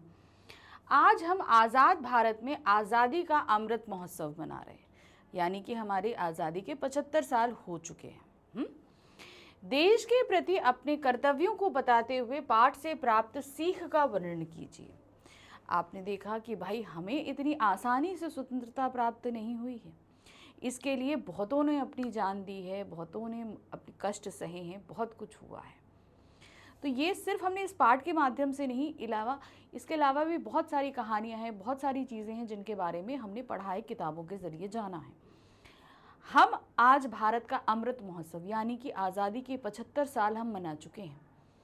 तो इन 75 सालों में हमने अपने देश को आगे बढ़ते हुए, औरों से आगे निकलते हुए, हर क्षेत्र में डेवलपमेंट करते हुए आज हमने काफ़ी आगे बढ़ते देख लिया देश। उस देश को, जिस देश को ब्रिटेन ने, अंग्रेजी सरकारों ने एक एक दिन का लूट कर ले गए थे, हाथ में एक तरीके से हम कहें कि हमारे कटोरा पकड़ा गए थे। हमारे देश के पास एक साल मतलब इतनी अर्थव्यवस्था, इतना पैसा नहीं था कि हम चला पाएँ, लेकिन आज भारत जो है वो विश्व की तीसरी अर्थव्यवस्था बनने की कगार पर है, ठीक है, इतनी बड़ी अर्थव्यवस्था बन गई है। तो अब आप ये बताइए कि इसमें आपने क्या चीज़ें सीखी कि हमारा अपने देश के प्रति क्या कर्तव्य हो सकता है, ठीक है। तो अब इस पे आप सभी की राय अलग अलग होगी, सब अपने अपने तरीके से कुछ पॉइंट्स को रखना चाह रहे हैं। बिल्कुल जो आप सोच रहे हैं वो बिल्कुल आप रख सकते हैं, लेकिन उन्हें रखने का तरीका देखिएगा, ठीक है, ध्यान से। डायरी का एक पन्ना नामक पाठ देश की अखंडता, स्वतंत्रता व एकता का मूल्य समझने एवं राष्ट्रभक्ति को जगाने व प्रगाढ़ करने की सीख देता है। किस तरीके से हम आगे बढ़ रहे हैं इसकी वो सीख देता है। देश के विकास हेतु जीवन न्यौछावर करने से भी पीछे नहीं हटना चाहिए। सबसे पहली चीज़ है कि अगर देश के लिए हमें अपनी जान भी न्यौछावर करनी पड़े तो नहीं हटना। अब आप बोलो कि आज के समय में जैसे हम बॉर्डर पर बहुत सारे सैनिकों को देखते हैं, सबको देखते हैं कि नहीं देखते, तो वो वहाँ पर अब आप देखते होंगे, चाहे हमारे देश की कई ऐसी सीमाएं हैं जहाँ पर अभी भी संघर्ष चलता रहता है। तो वहाँ पर, और आपने भारत के आज़ादी के बाद हमने करीबन 3 युद्धों को झेला है। इन युद्धों में भी बहुत सारे सैनिकों की जान गई कि नहीं गई। तो उन सैनिकों ने कभी ये परवाह नहीं करी कि हमारी जान चली जाएगी। उन्हें मौका मिला अपने देश के लिए जान न्यौछावर करने का और उन्होंने किया। गुलाम भारत की स्वतंत्रता के लिए अनेक क्रांतिकारियों ने ना जेल जाने से डरे और ना लाठियां खाने से। हमें अपने स्वतंत्रता आंदोलन के इन वीरों को नहीं भूलना चाहिए, उनके प्रति आदर और श्रद्धा रखनी चाहिए। उनका योगदान हमें सीख देता है कि समस्त देशवासियों के संगठन व एकता के बल पर कोई भी कार्य असाध्य नहीं है। अगर सारे ही देशवासी एकजुट हो जाएं तो कोई ऐसा काम नहीं है जो नहीं किया जा सकता। अपने देश की प्रगति के लिए आप क्या नहीं कर सकते, उसकी उन्नति के लिए क्या नहीं कर सकते, उसका नाम बढ़ाने के लिए क्या नहीं कर सकते। अगर हम कृत संकल्प हो जाएं, संगठित हो जाएं, तो कोई भी मुश्किल काम ऐसा नहीं है जिसे हम ना कर पाएं। हम 100% कर सकते हैं, है ना। अब आते हैं प्रश्न संख्या 20 पर। भारतीय स्वतंत्रता आंदोलन के इतिहास में 26 जनवरी की तिथि के महत्व को पाठ के संदर्भ में ग्रहण करते हुए स्पष्ट कीजिए। आप सभी को पता है कि आज हम 26 जनवरी मनाते हैं अपने गणतंत्र दिवस के उपलक्ष्य में। गणतंत्र दिवस क्यों? क्योंकि इस दिन हमारे देश का संविधान लागू हुआ था। यानी कि हमारा देश किन नियम कायदों से चलेगा, इसका पूरा एक संविधान बनाया गया और उसे 26 जनवरी 1950 को लागू किया गया। ये हम सभी जानते हैं, ठीक है।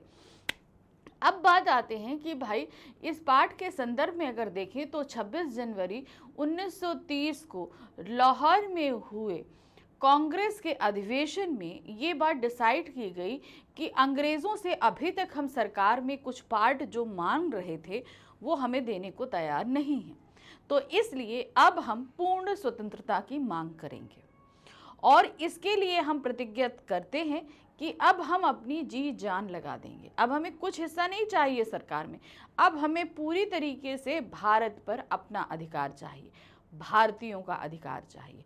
तो इसकी प्रतिज्ञा पढ़ी करी कब? 26 जनवरी 1930 को। और उसी दिन डिसाइड किया गया कि अब हर साल 26 जनवरी को हम पूर्ण स्वतंत्रता की प्रतिज्ञा पढ़ेंगे और इसे पूर्ण स्वतंत्रता के दिवस के रूप में मनाएंगे। उसके बाद से हर साल, चाहे 1931 हो चाहे 1932 हो, हर साल ये कार्य किया गया। इसीलिए 26 जनवरी ज़्यादा महत्वपूर्ण रहा। स्वतंत्रता दिवस स्वतंत्रता के लिए राष्ट्रपिता महात्मा गांधी एवं स्वतंत्रता संग्राम के अन्य नायकों द्वारा चलाए गए संघर्ष एवं आंदोलन की चरम परिणति 15 अगस्त 1947 को देश की स्वतंत्रता प्राप्ति के रूप में मिली कि सभी ने जो इतना संघर्ष किया उन्हीं के संघर्ष के बल पर 15 अगस्त 1947 को हमारा देश आज़ाद हो गया। लेकिन इसकी वास्तविक एवं व्यवस्थित शुरुआत 1929 के कांग्रेस के लाहौर अधिवेशन में ही हो गई थी। इसी क्रम में 26 जनवरी 1930 को पहली बार देशवासियों ने पूर्ण स्वतंत्रता हेतु इस प्रकार की बलिदान प्रतिज्ञा करी। ठीक है, बलिदान प्रतिज्ञा 1930 में पढ़ी गई। इस तिथि के ऐतिहासिक महत्व को उस समय एक अपूर्व गौरव, एक अमिट पहचान प्राप्त हुई जब 26 जनवरी 1950 को दुनिया के सबसे बड़े संविधान की छत्र छाया में स्वतंत्र भारत ने स्वयं पूर्ण धर्मनिरपेक्ष गणतंत्र घोषित किया गया तथा नागरिक अधिकारी एवं कर्तव्यों को सर्वाधिक उदार एवं व्यापक स्वीकृति देकर वास्तविक स्वाधीनता प्राप्त हुई। तो अब इसको ऐसे समझिए 26, यहाँ पर ये डेट गलत है, थोड़ा सा ध्यान रखिएगा। 26 जनवरी 1929 को कांग्रेस अधिवेशन हुआ। 26 जनवरी 1930 को पहली बार प्रतिज्ञा पढ़ी गई, जिसको कलकत्ता में 26 जनवरी 1931 को दोहराया गया। ठीक है, अब ये सारा काम 26 जनवरी को ही हो रहा था। अब इस दिन की महत्वपूर्णता तो भारत की स्वतंत्रता से पहले ही रख दी गई 26 जनवरी की। तो जब हमारे देश का संविधान बनकर तैयार हुआ तो भाई ये हुआ कि बस 26 जनवरी की जो तिथि थी जिस दिन हम पूर्ण स्वतंत्रता दिवस मना रहे थे अभी तक, अब क्योंकि अब तो हम स्वतंत्रता दिवस कब मनाएंगे, 15 अगस्त 1947 को मनाएंगे, अब हम उसे 26 जनवरी को तो नहीं मना सकते। तो 26 जनवरी की तारीख तो अपने आप में महत्वपूर्ण है, तो उसके महत्व को बनाए रखने के लिए उसे हर साल जो अभी तक हम मनाते आ रहे हैं 1930 से हमेशा मनाते रहें, उसके लिए उन्होंने क्या किया, जो हमारा संविधान था वो 26 जनवरी 1950 को ही लागू किया गया, ताकि हम ताउम्र इस देश के इस तारीख के महत्व को समझते रहें। और उस समय ये जो संविधान लागू किया गया, ये विश्व का सबसे बड़ा संविधान था, एक लोकतंत्र का संविधान। ठीक है, क्योंकि हमारे यहाँ लोकतंत्र शासन था। तो इस तरीके से ये 26 जनवरी का दिन 1929 से लेकर आज भी हमारे लिए बहुत महत्वपूर्ण है और आगे भी रहेगा। आज हमारा देश विश्व का सबसे बड़ा लोकतांत्रिक देश है। प्रस्तुत पाठ में स्वतंत्रता प्राप्ति की प्रतिज्ञा पढ़ने, राष्ट्रीय ध्वज फहराने और ब्रिटिश शासन की दमनात्मक कार्यवाही का अहिंसक ढंग से विरोध करने का मार्मिक वर्णन हुआ है। इस पूरे पाठ में हमने ये चीज देखी और समझी है। प्रश्न संख्या 21 है, कलकत्ता में 26 जनवरी 1931 को हुए आंदोलन में महिलाओं का बढ़ चढ़कर हिस्सा लेना यह स्पष्ट करता है कि स्वाधीनता संघर्ष में महिलाओं की भूमिका पुरुषों से कम नहीं थी। बात सही है, ऐसा तो नहीं है कि स्वतंत्रता सिर्फ पुरुषों को चाहिए थी, महिलाओं को भी चाहिए थी। भाई देखिए, महिलाओं के लिए जो है सुरक्षा और आज़ादी दोनों ज़रूरी है, लेकिन अंग्रेज़ों के रहते ये दोनों ही चीज़ें नहीं मिल रही थी, तो ये चीज़ उनके लिए भी ज़रूरी थी। पाठ के संदर्भ में स्वतंत्रता आंदोलन में महिलाओं की भूमिका को रेखांकित कीजिए। अब देखिए, इसमें कई चीज़ें ऐसी थी जहाँ पर जानकी देवी थी, मदालसा थी, जिन्होंने आगे, और ऐसी बहुत सारी स्त्रियाँ थी जिनके नाम भी शायद आप लोगों ने कभी ना सुने हो, इवन उनका शायद नाम इतिहास में दर्ज भी ना हो, लेकिन उन्होंने प्रत्यक्ष या अप्रत्यक्ष रूप से भारत की स्वतंत्रता में भाग लिया है। भारत के स्वतंत्रता आंदोलन में प्रत्येक निर्णायक मोड़ पर महिलाओं ने पुरुषों के साथ संघर्ष को गति दी है। ठीक है, सिर्फ ये ऐसा नहीं है कि पुरुष ही संघर्ष में कूदे, महिलाओं में। अब देखिए, झांसी की रानी का नाम, वो भी तो सन 1857 की क्रांति में आई, जिन्होंने अपनी जान दे दी। स्वतंत्रता के प्रथम संग्राम के दौरान 1857 में जहां झांसी की रानी लक्ष्मीबाई तथा लखनऊ की बेगम हजरत महल ने अग्रणी भूमिका निभाई, तो अब ये ऐसा नहीं है 1857 में बेगम हजरत महल की बात हम करें या हम बात करें रानी लक्ष्मीबाई ने, उन्होंने तो अपनी जान भी दी कि नहीं दी। प्रस्तुत पाठ के अंतर्गत जमनालाल बजाज की पुत्री मदालसा की गिरफ्तारी और उनकी पत्नी जानकी देवी तथा गुजराती सेविका संघ मारवाड़ी विद्यालय की बालिकाओं का जुलूस निकालने एवं सार्वजनिक गिरफ्तारी देने का उल्लेख हुआ है। अब देखिए, जमनालाल बजाज अपने आप में उस समय बहुत बड़े व्यापारी थे, उनकी बेटी और पत्नी ने बढ़ चढ़कर भाग लिया। अलग अलग विद्यालयों की कन्याओं ने, सेविका संघों ने इस स्वतंत्रता आंदोलन में भाग लिया। लेखक ने यह भी स्पष्ट तौर पर बताया है कि कलकत्ता के इस आंदोलन में 105 स्त्रियों ने अपनी गिरफ्तारी दी। तो अब ये 105 की क्वांटिटी आई क्यों? क्योंकि जो स्त्रियों को गिरफ्तार किया जा रहा था उनकी काउंटिंग अंग्रेजों द्वारा की गई, तो समझ में आया कि भाई 105 स्त्रियों ने गिरफ्तारी उस दौरान, उस दिन 26 जनवरी 1931 के दिन दी थी, जिन्हें जो है लॉकअप में रखा गया था, जो बड़ी संख्या थी। इन सब बातों से स्पष्ट होता है कि स्वतंत्रता संग्राम में महिलाओं की भूमिका किसी भी तरह से पुरुषों से कम नहीं थी। महिलाओं ने जो ये बढ़ चढ़कर भाग लिया, ये सीधे बताता है कि पुरुषों के साथ साथ महिलाएं भी पूरा बढ़ चढ़कर इस संग्राम में भाग ले रही थी। प्रश्न संख्या 22 है, देश सर्वोपरि धर्म है। पाठ डायरी का पन्ना के आधार पर कथन स्पष्ट कीजिए। देश भक्ति सर्वोपरि, देशभक्ति जो है वो सर्वोपरि धर्म है। हमारे देश में अलग अलग धर्मों के लोग हैं, अलग अलग जाति वर्ण को मानने वाले लोग हैं, लेकिन हम सब रहते कहाँ हैं? इस देश में रहते हैं, एक साथ रहते हैं। इस देश में हम रहकर सुरक्षित हैं, अपने धर्म को का पालन करने के लिए आज़ाद है। तो जाहिर सी बात है, हमारे धर्म को जो हम पालन कर पा रहे हैं, इस देश की सुरक्षा में रहते पालन कर पा रहे हैं, तो देश सर्वोपरि हुआ कि नहीं हुआ? हुआ ना। अब बात करें, अगर हम उस दिन स्वतंत्रता संग्राम की, जिसका हम इस पाठ में जिक्र पढ़ रहे थे, तो उसमें बहुत सारे स्त्री पुरुषों ने भाग लिया, जिसमें अलग अलग धर्म और जाति के लोग थे, लेकिन वो सभी आए। आप यहाँ हम ये नहीं कहेंगे कि सिर्फ जो है हिंदुओं ने भाग लिया या सिर्फ मुसलमानों ने भाग लिया। उसमें हिंदू, मुसलमान, सिख होंगे, गुजराती होंगे, मराठी होंगे, सब ने बढ़ चढ़ कर भाग लिया। क्यों? क्योंकि वो अपने देश को आज़ाद देखना चाहते थे। इसीलिए उन्होंने अपने धर्म को किनारे रखा, देश को सर्वोपरि किया और उसके लिए आंदोलन किया।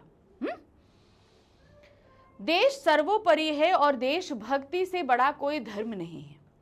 पाठ डायरी का एक पन्ना लेखक सीताराम सिकसरिया की देशभक्ति से ओतप्रोत लिखी रचना है।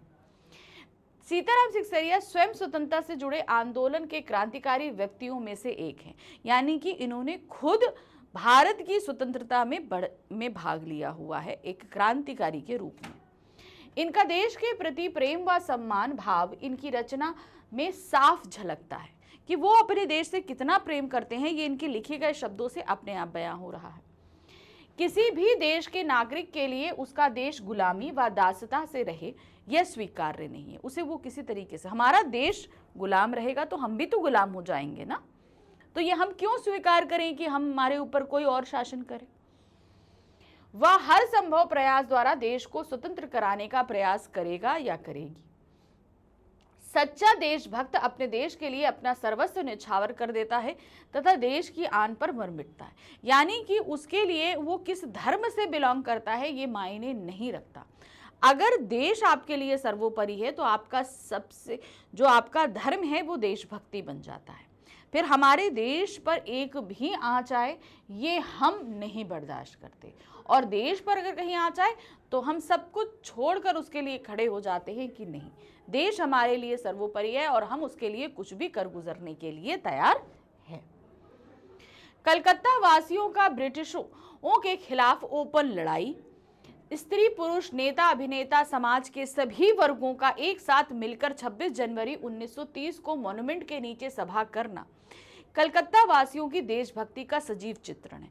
ये बताता है कि कलकत्ता वासियों ने किस तरीके से जो है आगे भाग लिया है, तथा कलकत्ता वासियों ने अपने इस धर्म के लिए सभी संभव प्रयास किए।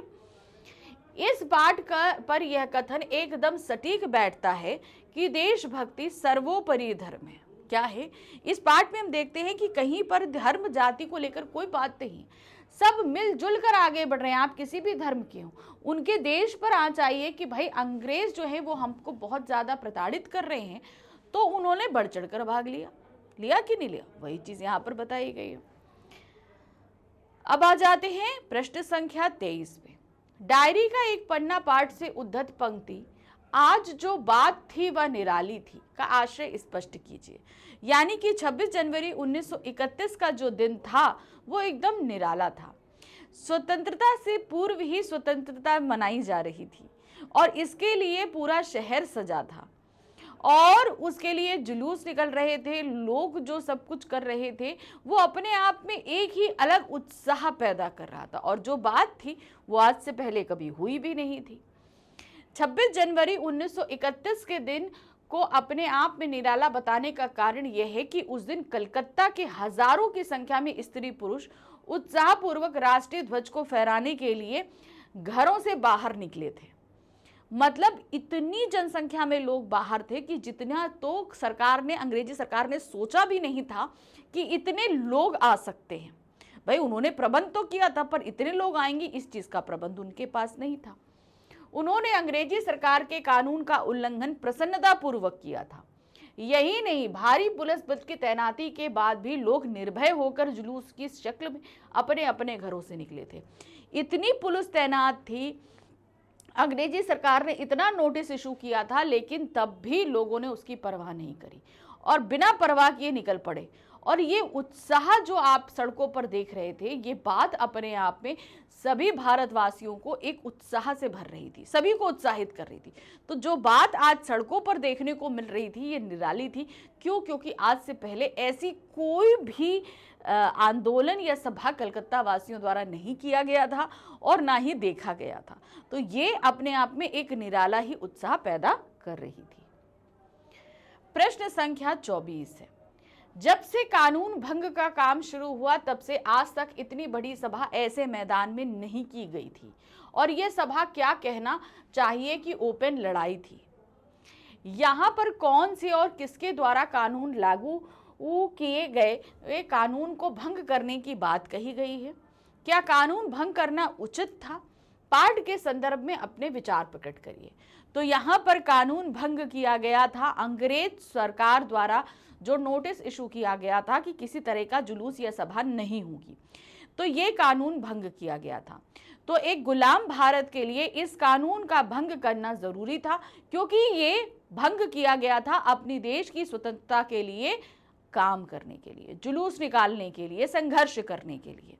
और इतनी बड़ी सभा, इतने बड़े मैदान में जो बात करी जा रही थी वो था जो मॉन्यूमेंट पर जो झंडा फहराने और प्रतिज्ञा पढ़ने के लिए। उपयुक्त पंक्तियों में कलकत्ता के आंदोलनकारियों द्वारा मॉन्यूमेंट पर राष्ट्रीय झंडा फहराने और ब्रिटिश सरकार द्वारा लागू किए गए कानून को भंग करने की बात कही गई है। हाँ, यह कानून भंग करना उचित था, जरूरी था, क्योंकि यह भारतीयों के हितों के विपरीत था। क्योंकि भाई अंग्रेजी सरकार कोई भी काम भारतीयों के हित में नहीं कर रही थी, तो भारतीयों के हित के तो विरोध में था ही ना। इससे भारतीयों का आर्थिक, सामाजिक और राजनीतिक सर्वनाश निश्चित था। अगर भाई अंग्रेजी सत्ता रहती तो भारतीयों का तो विनाश होना ही होना था, तो वो ही हो रहा था। उस समय भारतीय राष्ट्रीय कांग्रेस ने बहुत सोच समझकर इस अन्यायपूर्ण कानून का उल्लंघन करने का निश्चय किया कि अब हम इस कानून का उल्लंघन करेंगे, ताकि स्वतंत्रता प्राप्ति तक इस लॉ को जलाए रखा जा सके। यानी कि जब तक हमें स्वतंत्रता प्राप्त नहीं हो जाती तब तक हम ये संघर्ष करते रहेंगे। इसलिए कांग्रेस ने ये लॉ जलाई थी, इस कानून भंग का काम शुरू किया था। प्रश्न संख्या 25 है, बहुत से लोग घायल हुए, बहुतों को लॉकअप में रखा गया, बहुत सी स्त्रियां जेल गईं, फिर भी इस दिन का उनको अपूर्व बताया गया। आपके विचार से यह सब अपूर्व क्यों है, अपने शब्दों में लिखिए। अब क्या है कि बहुत सारे लोग घायल हुए, बहुत सारे लोगों को चोटें आई, सब कैद हुए, क्योंकि कलकत्ता में इतनी बड़ी संख्या में आज तक इससे पहले नहीं हुआ था, और ये नहीं हुआ था इसलिए अपूर्व कहा गया, जो पहले नहीं घटा हुआ। अब ये चीज अपने देश की स्वतंत्रता के लिए किया गया था, तो ये अपने आप में अपूर्व और अनोखा था। 26 जनवरी 1931 के दिन कोलकाता में भारत की आजादी के लिए व्यापक संघर्ष हुआ। कितने ही लोग पुलिस की लाठियों से घायल हुए, कितनों को जेल में बंद किया गया, फिर भी आंदोलनकारी सभा और जुलूस त्याग कर भागे नहीं। ये नहीं कि भाई मारा जा रहा है तो हम भाग जाएं, ऐसा नहीं हुआ, वो नहीं भागे, वे अपने लक्ष्य के लिए डटे रहे। क्या रहे? वो अपने लक्ष्य के लिए डटे रहे। उनका लक्ष्य था भारत को अंग्रेजों की दासता से मुक्त कराना। यह कार्य बहुत कठिन था, इसके लिए चाहिए था अपूर्व बलिदान, साहस और त्याग। इस दिन कोलकाता वासियों ने यह कठिन कार्य करके दिखाया, इसीलिए इस दिन को अपूर्व कहा गया, क्योंकि यह अपने आप में एक अनूठा काम था कि इतने भाई जो अंग्रेजों का जो इतना प्रबंध था, उस प्रबंध में आपको इतना मारा जा रहा है, पीटा जा रहा है, जेल में भेजा जा रहा है, लेकिन इन सब के बावजूद लोग डरे नहीं, वो हर हाल में आगे बढ़ रहे थे। हर तरीके से वो ये था कि भाई हमें तो आगे बढ़ना है, हमें तो जीतना है, हम किसी भी तरीके से आगे निकलेंगे, और वही हो ही रहा था, है कि नहीं? तो इसीलिए इसको अपूर्व कहा गया था, क्योंकि ऐसा जुलूस, ऐसा प्रदर्शन पहले नहीं हुआ था।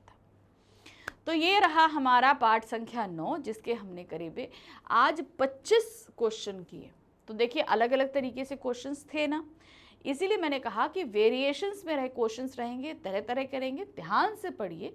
अब कोई आंसर आप क्वेश्चन पूछा जाए आप बखूबी आंसर लिख लोगे, ठीक है। अब हम बढ़ेंगे एक लोक कथा की तरफ, जहां पर हम देखेंगे अंडमान और निकोबार द्वीप समूहों के अलग होने की कथा। पढ़ तो हम चुके हैं, पर इनसे बनने वाले प्रश्नों को लेकर हम उपस्थित होंगे अगले वीडियो में आपसे। तब तक आप रिवीजन करते रहिए, और अगर आपने ताताराव आमीरों की कथा नहीं पढ़ी है तो उसे पढ़ कर रखिए, ताकि हम आपको अच्छे से क्वेश्चन करा सकें, ठीक है। मिलते हैं अगली बार। Thank you for watching, bye bye.